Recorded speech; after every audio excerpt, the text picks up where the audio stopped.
J'ai été consulté quant aux cachérisation des tables, les plans de travail, des tables de manière générale.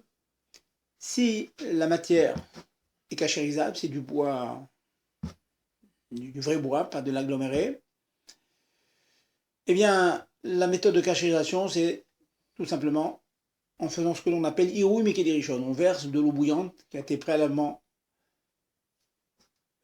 portée à ébullition sur le feu.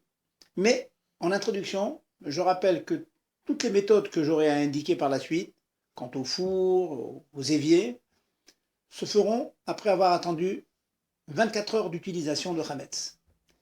Si on a utilisé autre chose que du Hametz, ce n'est pas grave, mais il faut bien penser qu'il faut attendre 24 heures après la dernière utilisation à chaud du Hametz avant de commencer le procédé de cachérisation, qu'il soit versé d'eau chaude ou porter le four à température maximum.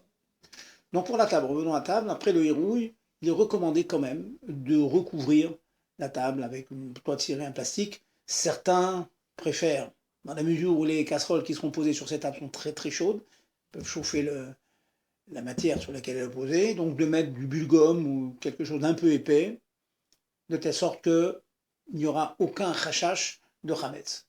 Donc, Hérouille Mekedirichon, on recouvre quelque chose d'un petit peu épais, et puis on utilise ça de manière normale.